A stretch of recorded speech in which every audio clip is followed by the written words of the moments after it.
کہ اے لوگوں اگر تمہاری جوانی باقی رہی اور تمہاری زندگی میں اگر کوئی رسول پاک تک ہاتھ بھی بڑھا دیا تو حضرت سعد کہتے ہیں کہ خبردار قیامت کے دن پھر اس کا کوئی عذر قبول نہیں کیا جائے گا، کوئی عذر تمہارا قبول نہیں کیا جائے گا. تم یہ کہہ کر کے نہیں بچ سکو گے کہ میں لنگڑا تھا، میں لولا تھا، میں غریب تھا، میں مزدور تھا، میں گورنمنٹ ڈیوٹی. عزیزان گرامی وقار، حضور پاک صلی اللہ تعالیٰ علیہ وسلم کی کسی بھی چیز کو صحابہ اکرام ہلکے میں نہیں لیتے کبھی. کسی ایک صحابی حضرت انس بن نزیر ہیں، باتیں لگی آ رہی ہیں، میں آپ کے سامنے عرض کر رہا ہوں اس لیے کہ میں نے شروع میں ہی کہا حضرت نے اور انتظامیہ نے مجھے یہ جو عنوان دیا ہے یہ میری پوری زندگی کا عنوان، آپ کی پوری زندگی کا عنوان. حضرت انس بن نزیر حضور کے قریبی صحابی، رازدار بھی کہہ لیں، حضور ان کو ساتھ ساتھ رکھتے. قباء کی مسجد میں نماز پڑھ کر کے حضور نکلے تھے، ایک خط آیا، کوئی قاصد خط لے کر کے آیا، مکہ والے جنگ کی تیاری کر رہے ہیں اور اس میں سب پوائنٹ لکھے ہوئے تھے. حضور نے حضرت انس کو دیا، ان کا گھر قریب میں تھا، مسجد قباء کے قریب. اکیلے میں بلایا، کہا انس یہ پڑھ کے سناؤ کیا کیا ہے. خط حضرت انس نے پڑھ کر کے سنایا، خط بند کر دیا. حضور نے فرمایا یہ راز ہے تیرے اور میرے بیچ میں، کسی کو خبر نہیں ہونی چاہیے، تیرے اور میرے بیچ میں یہ راز ہے. حضرت انس اب دیکھو راز رسول کی حفاظت، اللہ اکبر، وہ صحابہ کا ہی کردار تھا. انہوں نے کہا یا رسول اللہ بس یہاں پر مہر بند ہو گئی. حضور صلی اللہ تعالیٰ علیہ وسلم نکلے گھر کے باہر، انس بن نزیر کی بیوی گھر کے اندر تھی، آئی، پوچھا کیا خط آیا ہے مکہ سے. کہا تجھے کیسے خبر؟ کہا بتاؤ تو صحیح کیا پیغام ہے. حضرت انس نے کہا کچھ بھی نہیں ہے، خبردار اس سلسلے میں بات مت کرنا، اس سلسلے میں مجھ سے گفتگو بھی مت کرنا. اپنی بیوی کو کہہ رہے ہیں.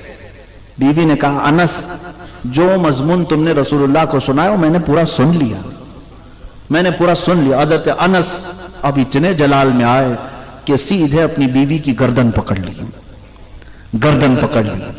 کہا اب تیرا فیصلہ میں رسول پاک کے پاس کروں، کیونکہ میں یہ نہیں چاہتا کہ میں رسول اللہ کے راز کی افشا کرنے والے یا حفاظت نہ کرنے والوں میں اٹھایا جاؤں. اس سے پہلے اگر میرے مصطفیٰ نے فرمایا تو تیری گردن دبا دوں گا. اپنی بہت چہیتی بیوی، قریبی بیوی تھی، گردن پکڑ کر کے ہی باہر لے کر آئے. حضور ابھی قریب میں تھے، رسول پاک صلی اللہ علیہ وسلم کی بارگاہ میں آئے. کہا یا رسول اللہ مجھ غریب کو معاف کر دیں، جو خط آپ نے راز فرمایا تھا وہ میری بیوی نے دیوار پیچھے سے سن لیا. رسول پاک صلی اللہ علیہ وسلم نے ایک نظر اس کی طرف دیکھی. حضرت انس اس کی گردن چھوڑنے کو تیار نہیں، کسی حالت میں گردن چھوڑنے کو تیار نہیں. بیوی ہو تو ہو لیکن میرے نزدیک رسول اللہ کی کا راز اہم ہے. حضور پاک صلی اللہ علیہ وسلم نے فرمایا اس خاتون کو دیکھ کر کے، کہا کہ انس اس کی گردن چھوڑ دو، جس طرح تم میرے صحابی ہو وہ بھی میری صحابیہ ہے. حضرت انس بن نزیر کو جب حضور نے فرمایا تب آپ نے گردن چھوڑ دی. میرے عزیزو وہ عام عورت نہیں تھی، وہ بھی رسول اللہ کی عزت پر اپنی پوری زندگی نچھاور کرنے والی وہ صحابیہ تھی کہ جانتے ہیں اپنے عزیز از جان شوہر حضرت انس کو انہوں نے ہی امامہ پہنا کر ساری چیزیں پہنا کر کے جنگ میں بھیجا. اور حضرت انس جب شہید ہوئے تو یہ خاتون ہی وہ ہیں جو حضور کی وہ رازدار کہ جب میدان احد میں حضرت انس کو ڈھونڈا گیا کہیں نہیں ملے، کیونکہ ان کے ساتھ کافروں نے مسلح کر دیا تھا. مسلح کا مطلب ان کے چہرے کو پھوڑ دیا تھا، ان کے جسم کو پتھروں سے پھوڑ کر کے مسل دیا تھا. پہچان کے لیے کوئی چیز باقی نہیں تھی.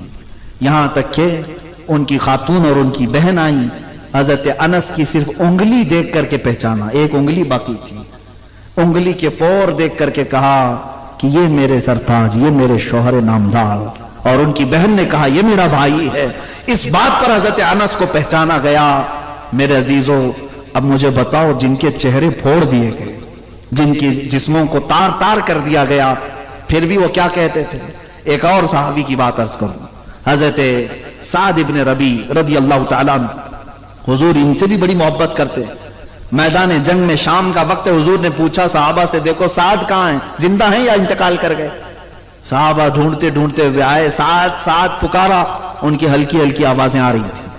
جس طرف آواز آئی صحابہ آئے تو دیکھا ان کے جسم پر 12 نیزے لگے ہوئے تھے، پیٹ پھٹ گیا تھا، آنتیں باہر آئی تھی، لیکن روح ابھی باقی تھی، زبان ابھی چل رہی تھی. صحابہ آئے، کہا سعد رسول اللہ نے بھیجا ہے.